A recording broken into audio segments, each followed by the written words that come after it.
There it is. Look. Hi.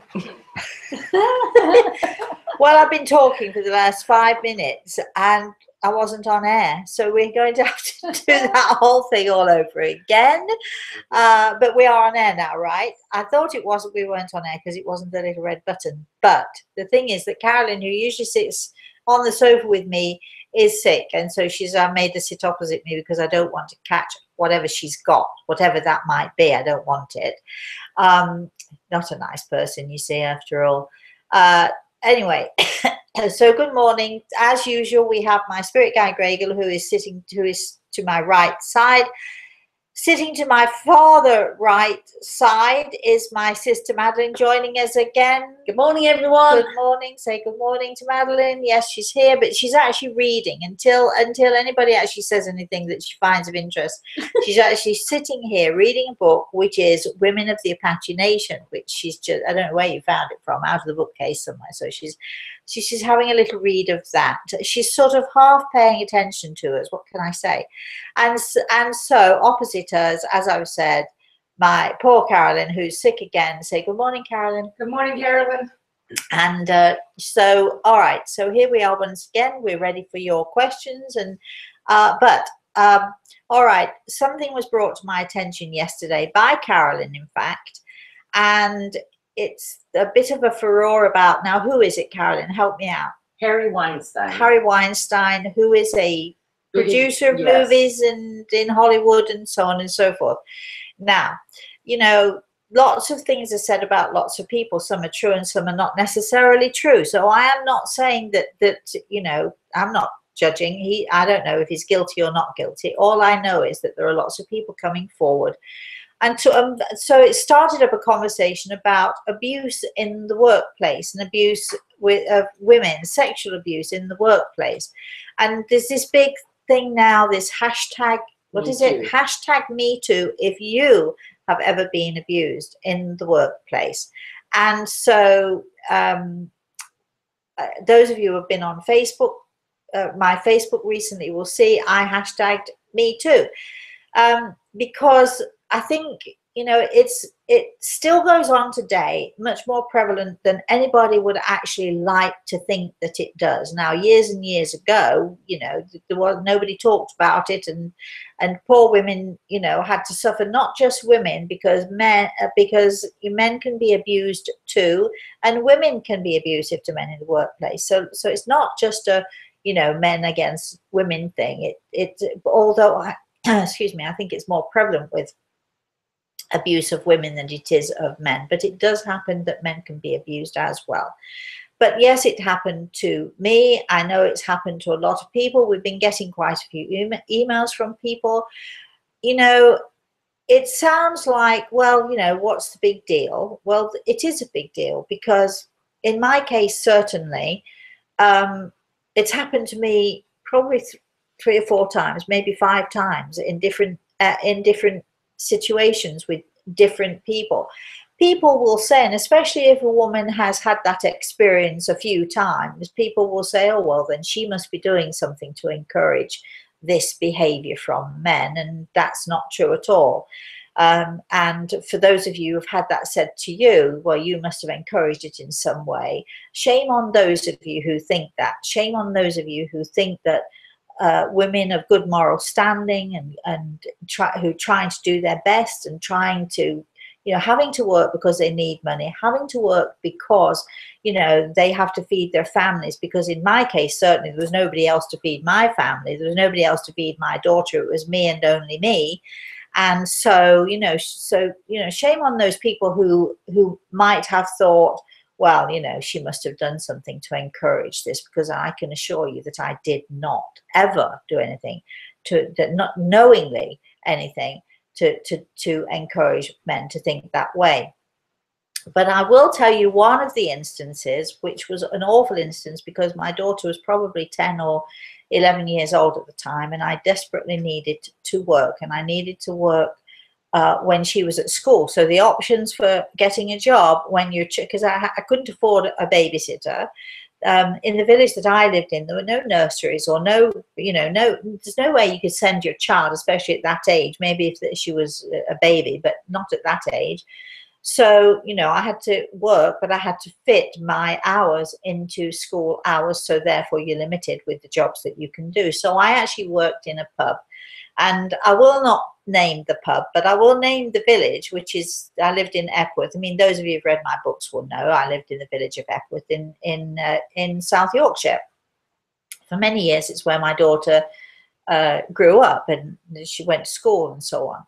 And I worked for the landlord, who had a reputation, and pretty much everybody knew what he was like.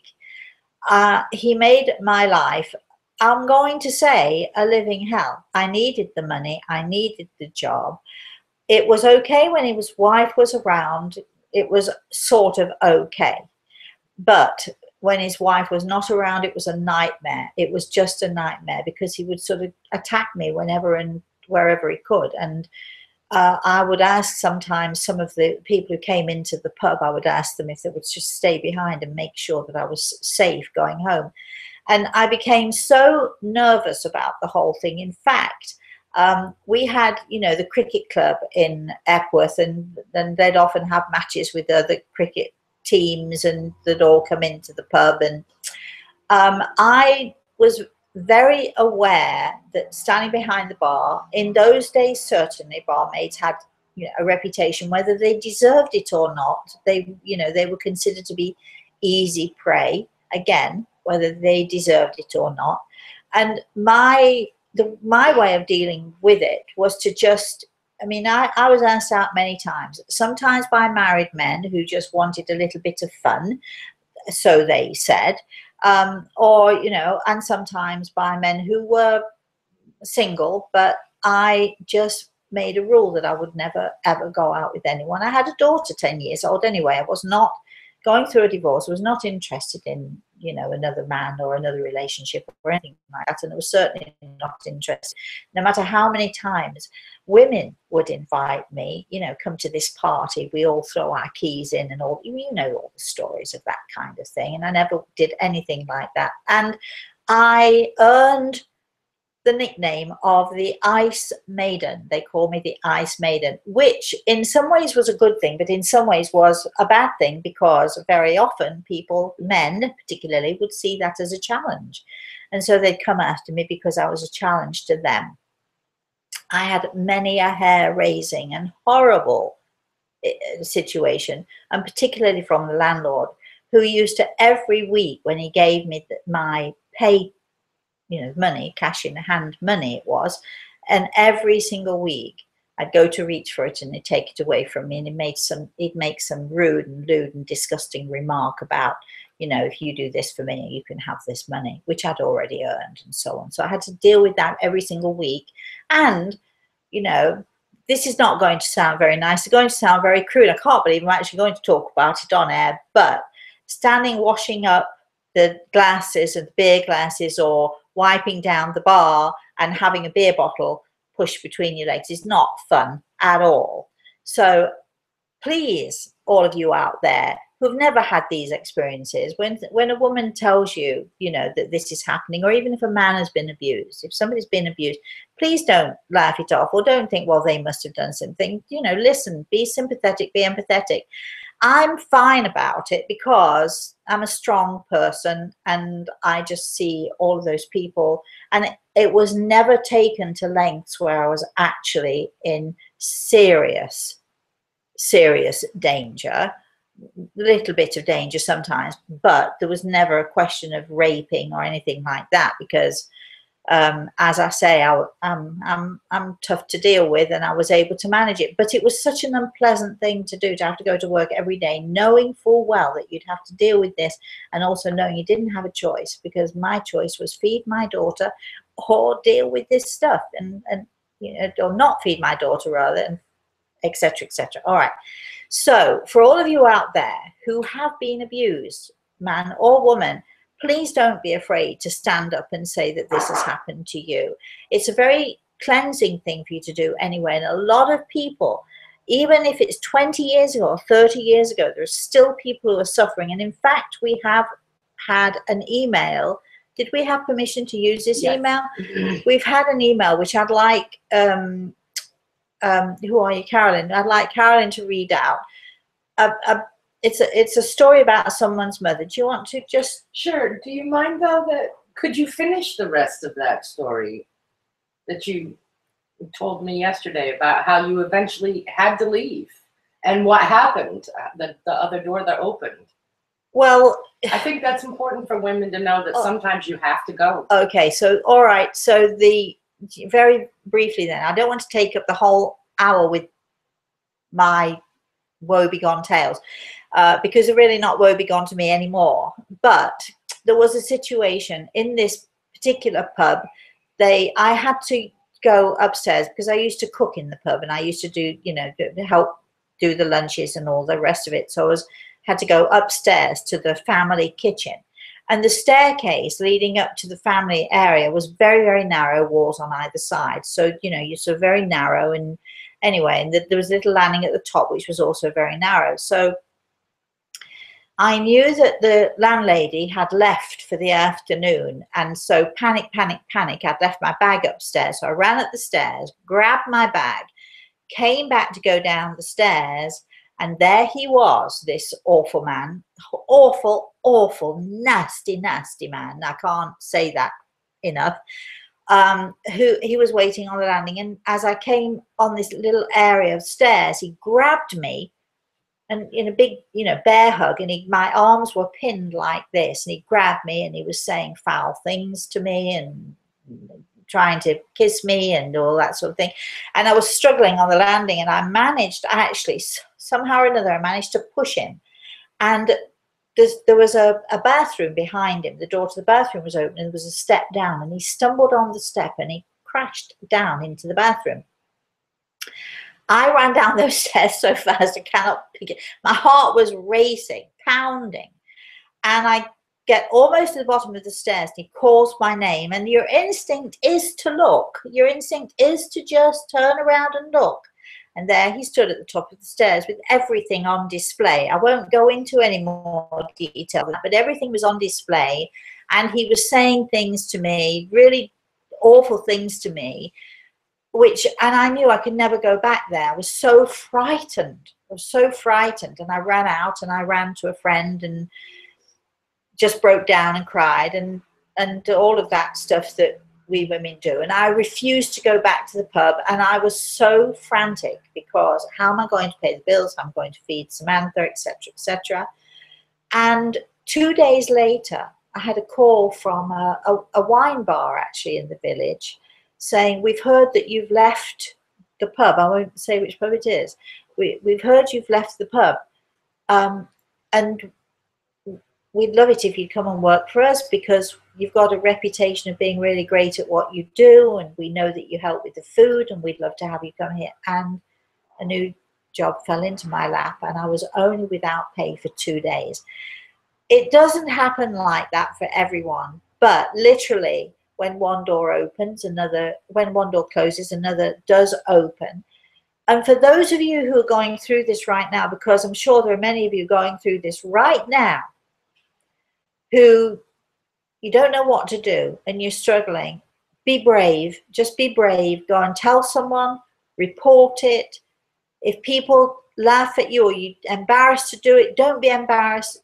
Be strong enough, be brave, and go out there and tell what's happening to you. Something will open up for you, and I'm sure something better. Just have a little faith, not just in God, have a little faith in you too.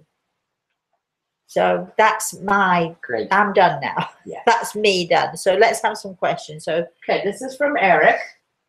Eric says, I'm so sorry for that experience that you had. I wondered if it might be from reading some of your books. Sympathy and compassion too. My mom had similar from adopted family. I was told this only recently after everyone involved has passed. It was my adopted grandfather, and the grandmother was terrible, constantly berating her, and with this event blamed her and has a humiliating hospital exam performed. No pregnancy. There was nothing I could do to fight back at them in the spirit world. I even tried to reach them in the spirit world to somehow make them pay for doing this to my mom.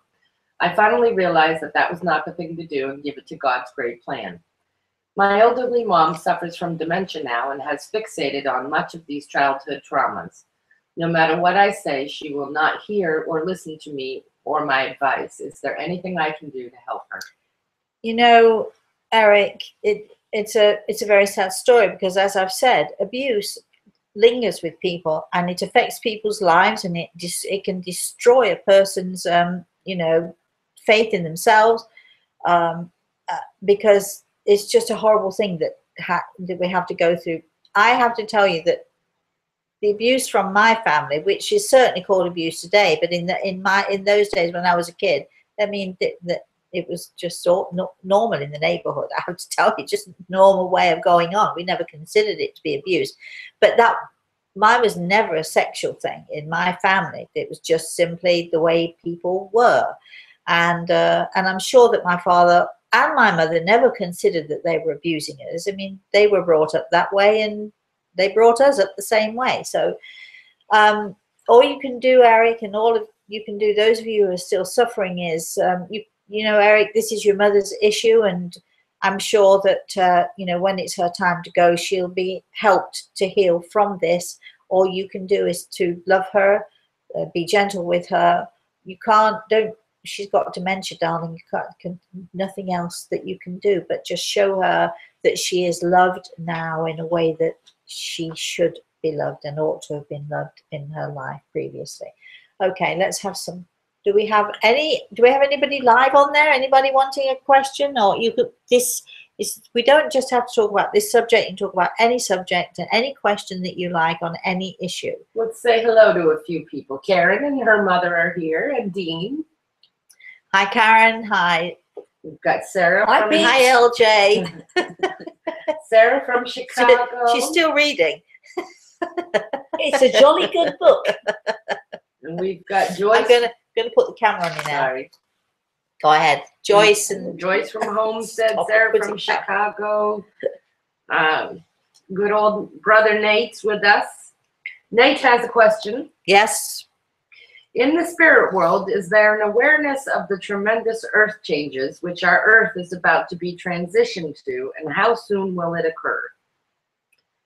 I think we had that question last week, actually. I think he might have asked that. He did ask that last week. The answer's the same.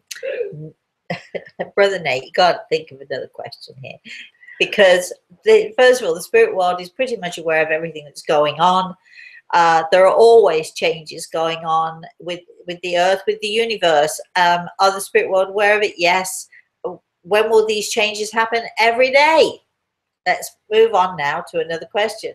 Thank you, though, for asking. This is actually a comment from Ashley. She was she was watching your video, Mothers in the Spirit World, that you did in your Mother's Day.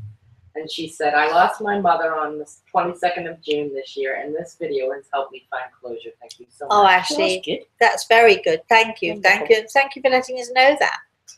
And we have somebody that would like to remain anonymous and asks, do spirits die or pass on in the spirit world as humans do in the earth plane?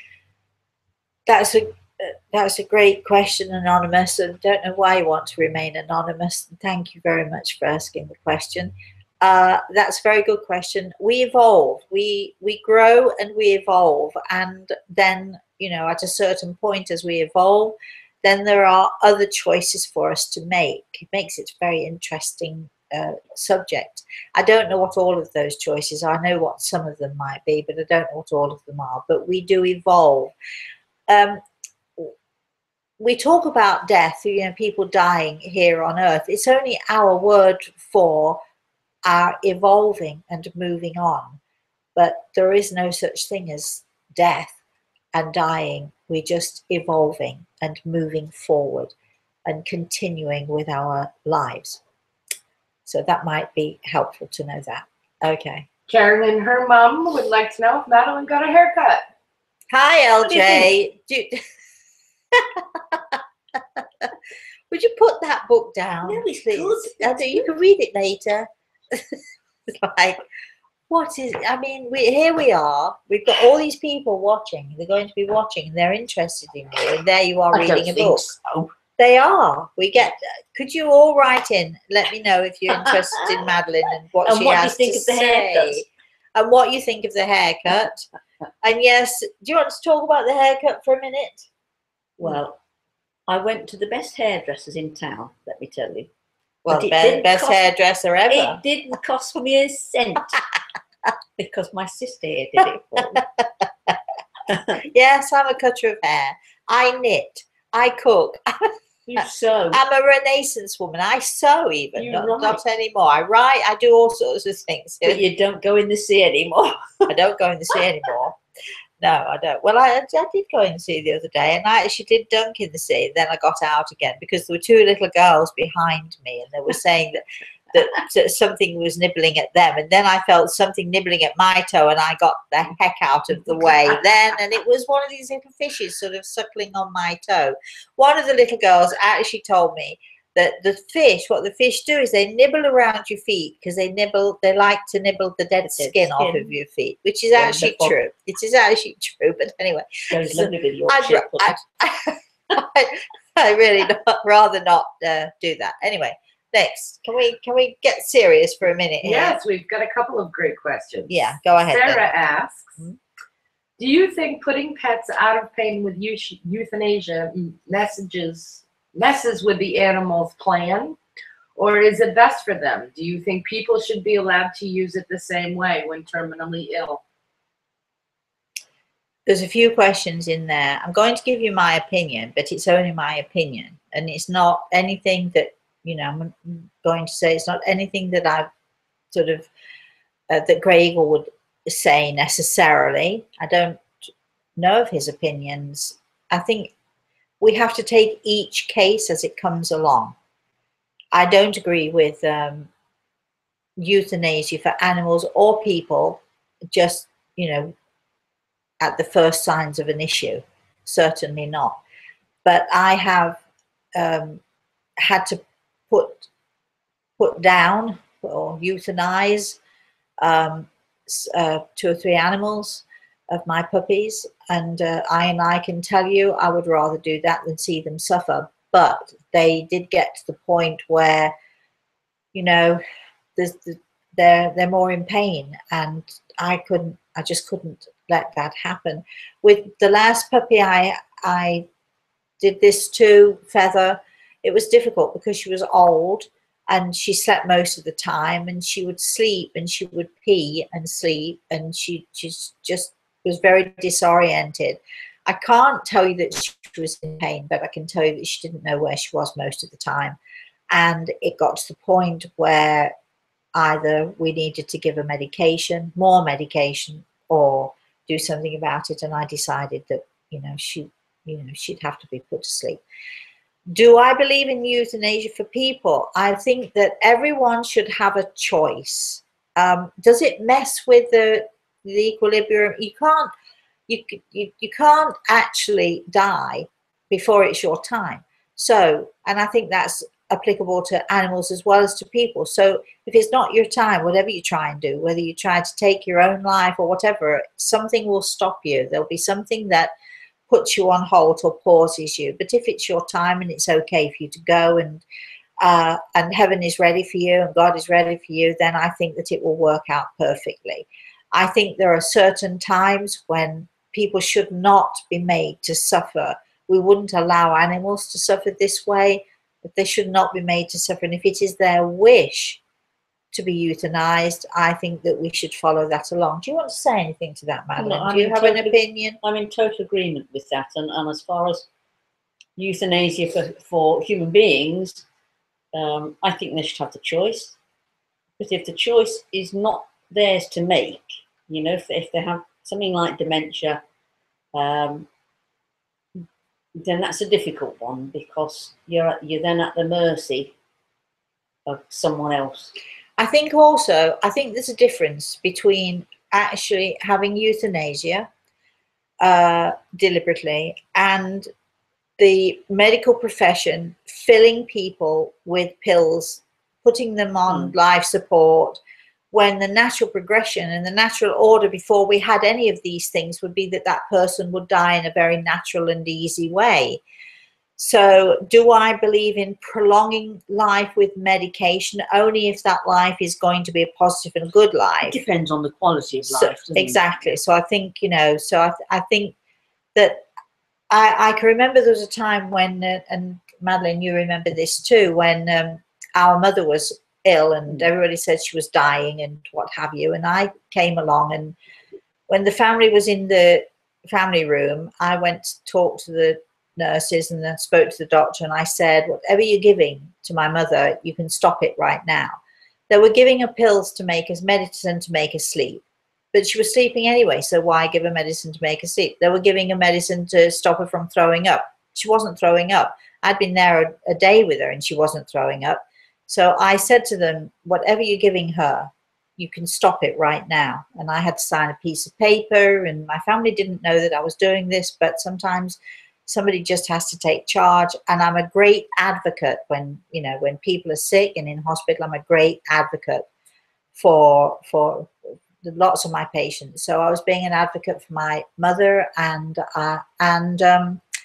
you know, the amazing thing was we were told by the nurses and the doctor, but she's only got hours to live, blah, blah, let's make it peaceful. My argument was, she is peaceful, thank you very much, don't give her any more medication. She doesn't need it. She's not writhing in pain. She's not throwing up. She's not in agony. Take her off the pills. Well, the next morning I went to the hospital. Do you remember this, Madeline? She was sitting up eating an orange. All that medication had done was make her, you know, just put her into this coma-like state. Once she was off the medication, she was back, and she lived for a few years, didn't she? She lived for a few more years after that. So you just have to go, every person is different and every situation is different. Okay, so. All right, we've got Rubadiah. I hope I'm pronouncing your name right. She's from Maryland, and she asks, is there such a thing as a soulmate? Absolutely. You didn't read, did you? You didn't read Soul Science, did you? Have. You've got to read Soul Science. Soul Science is our amazing book which talks about soulmates. It talks about all kinds of mates, actually, workmates, soulmates, helpmates. And yes, there are such things as soulmates, but do read Soul Science, because it's an amazing book, and it will teach you not only about other people, but teach you all about yourself as well. So, next question. All right, we've got Bren, who says, hi, Bren. Good morning, Bren. What are you reading, Madeline? I'm reading a fantastic book called Women of the Apache Nation. There you go. And she loves your haircut, and Rosemary, she loves your blouse. Oh, thank you. Oh, compliments. You can come again, darling. Absolutely. We don't know who you are. Next Not sure we can pronounce your name properly. You might want to help us with that one, but you can certainly visit us again, because we love these compliments. Dean says, my haircut is nice. Madeline has become much darker since she arrived. Yeah, well, and it's not dirt. It's a suntan. And Salsa Shakers is joining us. She says, hi, you three beautiful ladies. Madeline, your hair is amazing. You both look so healthy and tanned. I'm loving the cooler days here in Scotland. And so I asked her if she was affected by the storm that hit Ireland. And she said, yes, it came our way. I mean, the winds had weakened by the time it got to them, though. So that was good to hear. Well, that is good. Okay. And she also, Bren asks, since animals were mentioned, I have a rescued German Shepherd who has my heart. Someone told me once that he was here to help me. Is this why animals come into our lives? Many, many, many, many, many years ago, Bren, I used to breed Alsatians. I remember Atlas and Minter. Do you remember? Atlas and Minter. They were beautiful, weren't they? Beautiful dogs. They were gorgeous. Short-haired. They look like German Shepherds, but they're very short-haired. And very obedient. Black and tan. They were fully trained, as all my dogs are. I frightened. Who did I frighten? I frightened the pool man this week, because I had Cachorro sitting, staying, not moving, etc. All my dogs are trained. But Atlas and Minter were my beautiful, beautiful darlings. They were fantastic. And I used to breed them. We had a few litters with them. What was the question? Yes, of course, animals are brought to us. I'm sure that animals are sent to give us healing. They're sent to give us comfort. They're sent to give us company. I'm always wary of people who don't like dogs or cats or whatever your preference is. I'm always a little bit wary of people who don't necessarily like animals, because I think that animals pull out the best in us, and they really give us their entire heart and soul. They really do. And you know, that's something just amazing. Don't you think? Unconditional love. Yeah. We have a comment from Lisa. She said she went several weeks ago to buy soul signs and it was unavailable. So I'm not sure where she went to buy it, but I did direct her that to go to lulu.com. That's where we sell it, and to contact us at the office if she has any problem. If anybody has an issue and can't find soul signs, just email us, Rosemary at rosemaryatea.com, and you know, we can either give you the link to the place you can get it, which is lulu.com. It's online. It's an online company, lulu.com. Please tell salsa shakers and anybody else listening that if they buy your soul signs from Amazon.com, it's not going to be not the new one. Don't get it from Amazon. I mean, I love Amazon, but don't get it from Amazon. I use Amazon all the time, but we just republished and reworked the book a little bit, and it's now it's in workbook form. There are blank pages, well, actually they're lined pages there where you can make notes and jot things down. And trust me, as you're reading soul signs, you'll want to do that.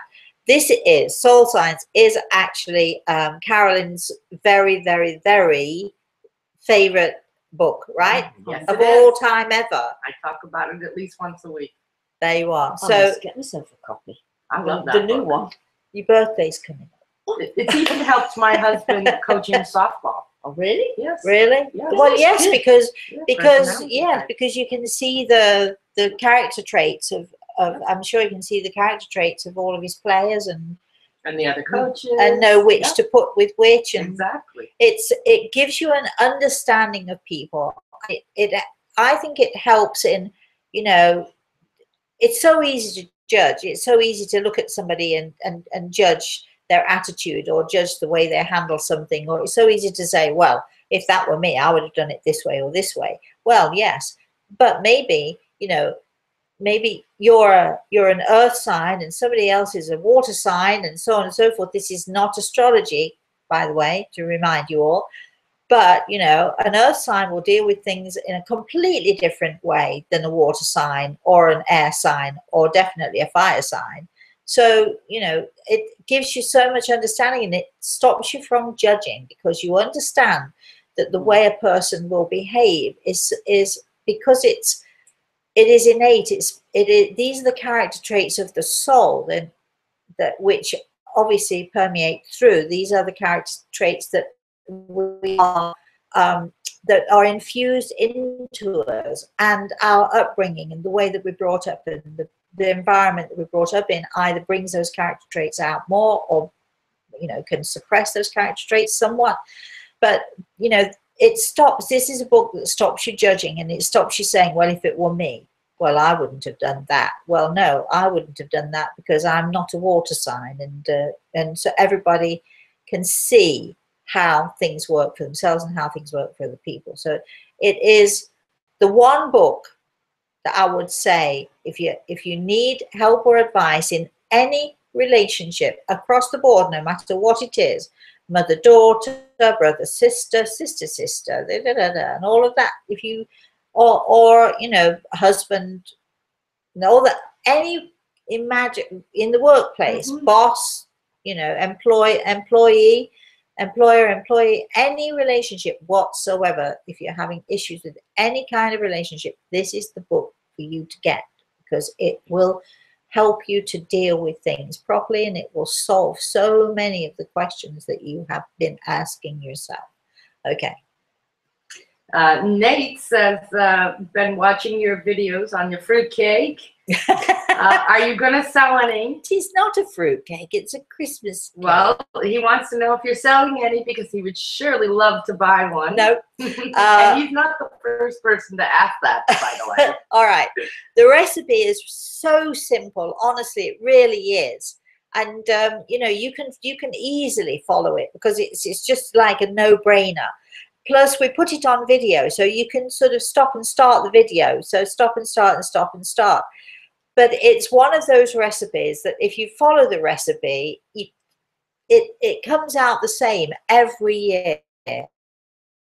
It's a, you know, one of the staples, I think, in England. Yes, really sure, is a Christmas cake. You know. Cake. Christmas isn't Christmas without Christmas cake. No, and everybody has their own recipe, but I happen to like my recipe better than most. I put more cherries in for a start than most people do because I love cherries, but it's got lots of other fruit in. So please, you know, don't. Who was it who asked? It's brother Nate, and he says, "Okay, I may just do it." Can I just say that when we were children, and our mum used to make the Christmas cake, it was Christmas cake, Christmas pudding, Christmas cake. She used to put in there a silver sixpence. They're just one silver sixpence. A sixpence is a coin. Oh, it's sorry, money. yes. Silver, like a silver Was she penny. trying to kill you? No. No, But we all knew it was there. So but well, I think it wasn't just our family. It's the tradition. It's a Victorian tradition that you put silver so that it doesn't taint the, you know, the cake or anything. You can't put copper in, you poison somebody. But the silver sixpence usually. Now I come to think of it. Sorry. Oh, do you know what it was? It wasn't in the cake. You're right. It was in the pudding. Yes. But well, tell the story. anyway, That's neat. all right. So in Victorian times, you make the pudding and you stir the pudding, and just like you do with the Christmas cake, when you stir it, you make a wish. And when you make the Christmas pudding, which I also have a fabulous recipe for, which is so easy to make, so you can make that one as well, brother Nate. All right. So you sort of stir it, and then in the pudding you put a silver sixpence, which is the equivalent of, I don't know what it would be now. It was like 6 pennies, but in a little tiny silver coin. So if you've got a silver coin of any kind, you'd pop it in there. And then when you dish up the pudding, everybody who gets the pudding is digging around in the pudding, which has custard or cream or whatever, brandy butter or whatever it is on it. You're digging around for it to look for it. Because sixpence back in the day was a lot of money. Sixpence was a lot of money. And even back further in the Victorian times, you'd have to be wealthy to afford to do it. Sixpence in. But it was a tradition, so it was a, you know, the person who got it was, you know, so that was like the, you know, the best Christmas gift for them. What I used to do when I used to sort of, you know, when Samantha was little and we used to have big family Christmases, and, you know, I would make the Christmas pudding, and what I would do is I would not put the money in the pudding itself, but I would have a handful of silver coins, and I would, as I'm serving up, I would slip a silver sixpence into everybody's bowl. Oh, right. Well, all the kids anyway, all the kids' bowl, and just slip it under. And then I say to the kids, now just be careful when you're eating, because you have to first of all see if, you know, you've got anything in your dish. But anyway, yes, so that was a tradition. So yes, so I'm glad you liked it, and please have a go. No, I'm not selling. It's enough that I make. We made, what did I make the other day? I made rough puff pastry, which was delicious, and I made some cheese and onion pasties, like little pie things that were good. We have 2 left. I'm going to cook them. We're going to take them to the beach. Oh yes. So, all right. Next question. Back to animals. Bren says she agrees if she runs into non-animal people, she runs fast in the opposite directions. Thank you. Animals make life worth living. Well, I wouldn't quite run in the opposite direction. You've got to give people the benefit of the doubt, but certainly I'd be a little suspect. I would. Depends who's chasing you, of course. Yeah. Okay. Let's see. Any more comments? We do have to tell people that there has been some little contortion in the video. I don't know why. I don't know whether it's the Wi-Fi. What, today? Yes. Yeah. Also, Shakers was experiencing it. She thought it was just her, but no, I've seen it. We're sorry for that. Yeah. Actually, I'm getting little flickers here and there. I don't know what it is. You don't need to call me names. Little flicker. Dean says, little flicker. Soul Science has helped him understand Rosemary the Warrior, as he's a retrospective buyer. Oh my goodness. Oh, Dean. And then we have the Singing Seer asking, Rosemary, will you Or do you have any advanced online mediumship courses? Well, I was doing this with my friend Al. We got it almost set up, and then he moved to Arizona. I haven't heard from him since he got there. I hope he arrived safely. And once he settled there, we keep saying this, and I can't do it without Al, because because I don't know what to do. I don't know how to set these things up, to be honest with you. So, but yes, we are never going to do a mediumship course, but we are going to do a course probably in healing. We're going to have courses where people can learn about soul signs, about their own soul, about their own soul's characteristics and how to improve on that. So we're going to have a few different subjects that we're going to be putting out there.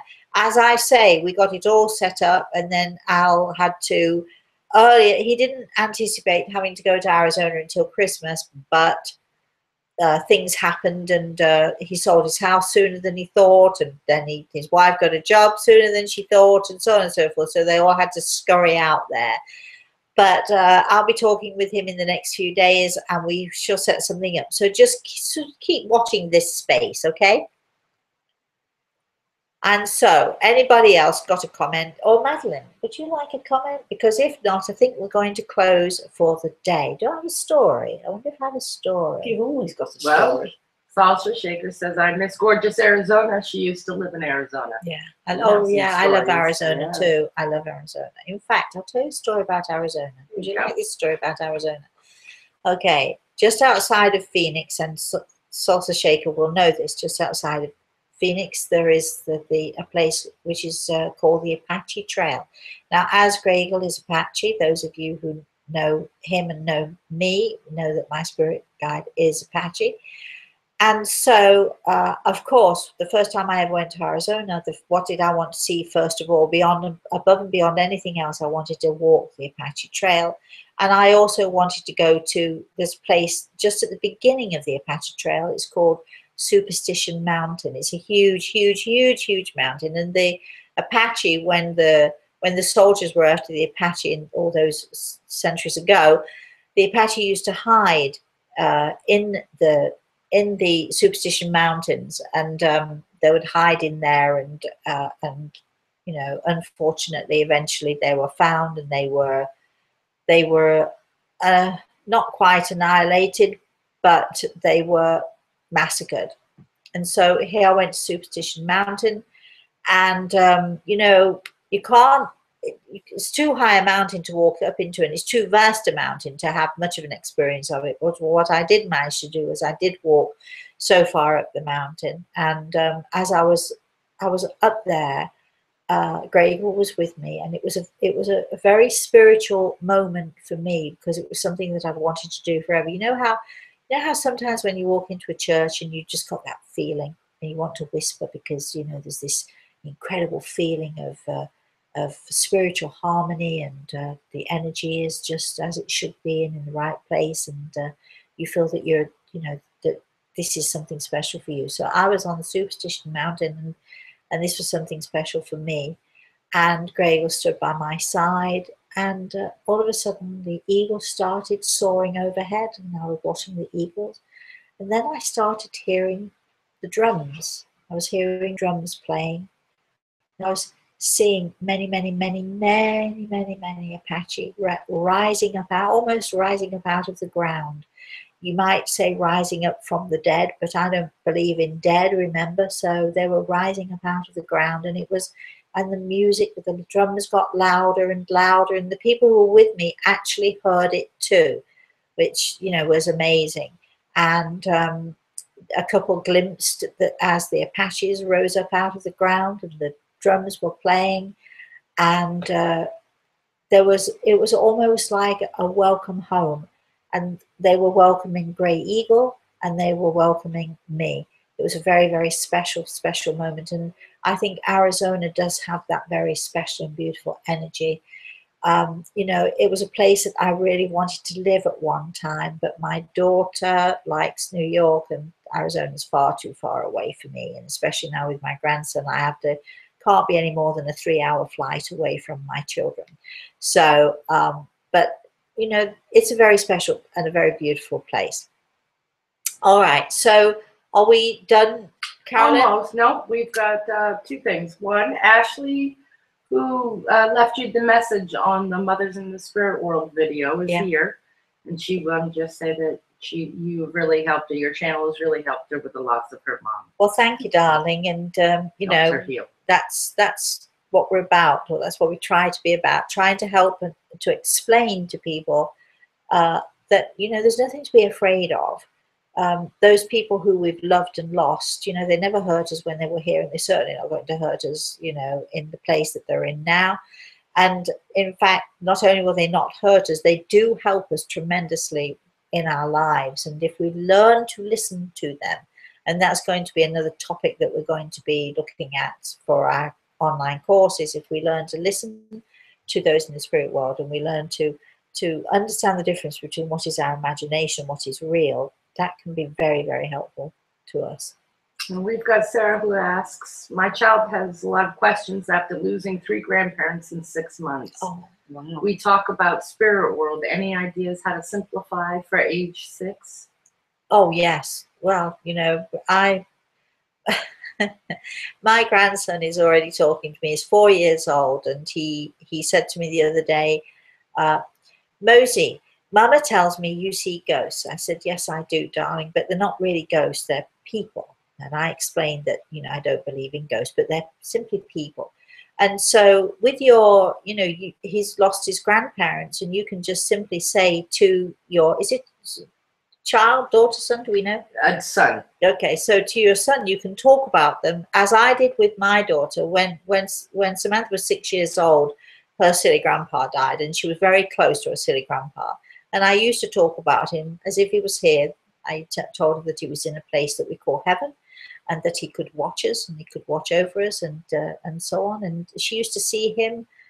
He would talk to her, but you know, if that may not necessarily be how it is with you and your son, but you talk about them as if they're here. They're not dead. They're simply in another place, and that place is called heaven. You know, there are books out there that you can buy that help kids, that help you to help your children with this. But I just find just talking about it very naturally. Yes, they're not with us, and we miss them very much, but they are in heaven, and they're with God, and they're happy, and they're well, and they watch us, and they watch over us. And even though we might not be able to see them, they can see us. Children are, you know, don't make it too complicated. Children are very accepting of things. Answer the questions that he asks you honestly. Don't fob him off. Try not to fob him off. Just be honest and truthful with him. If he says to you, well, what is heaven like? As my grandson asked me the other day, Mosey, what is heaven like? I told him I thought it was like a garden, that I didn't 100% know all of heaven, or what heaven was, you know, like, but I told him it was like going into a big park with lots of flowers, and he was very content with that, very happy with that. So even at 4 years old, we're talking about these things. Is there anything else? Any other questions? Just a little kudos from Brother Nate and try that recipe. Bryn, who both say your Proud Spirit book was mighty super. They cried, and you did a wonderful job, and so did Grey Eagle. Oh, thank you very much. Thank you. Well, you're talking about Proud Spirit. The story of my little trip to Arizona, as I've just mentioned, that story and more besides are in the book Proud Spirit. So if you need a book and you can't find it, you know, anywhere else, please call us, email us, because we do have books here, and we can send them out to you very easily. And we also, you know, if we don't have them, we can tell you where to get them. We're republishing Proud Spirit. The photo that we had just completely went wrong. We've still got to work on that. That'll be next year now. We thought we had it all done. We do have all of the script done. We just cannot get the photograph. If anybody out there knows anything about photography and the computer and all of that stuff, please let me know, because it could be very helpful to us. Especially if you live close by. Especially if you live in Florida, that would be helpful too. But you don't have to, because you can do all sorts on the internet. So if you need any more from us, if you need any more questions, if you know any more about, if you need to know any more about us, if you'd like to know about having a consultation, email us, rosemary@rosemaryanaltea.com. We are on Facebook. We are on Meetup. We are on Twitter and Instagram, but I forget to do it. But I'll keep trying my very best. So, you know, please call us, write us, do whatever you can. Let us know if you want more from us. Let us know if you'd like to hear more subjects. And again, I'm going to finish with what I began. If you or someone you know has confided in you has been abused in any way, please be brave. Tell them to come forward. There'll be people out there who will disparage you. Believe you me, I've had it. You know, oh well, she must have asked for it then. Well, look at her. You know, people think that if you're halfway pretty, then you must have done something to encourage somebody to be abusive to you in that way, and that isn't true. So be brave. If you have a story to tell about that, or you want to share something, or you want to just tell me about it, if you can't tell anyone else, tell me about it. Email me, Rosemary at rosemaryaltea.com. In the meantime, please, please, please, until next Thursday, please, please, please have a very, very, very blessed day. Bye.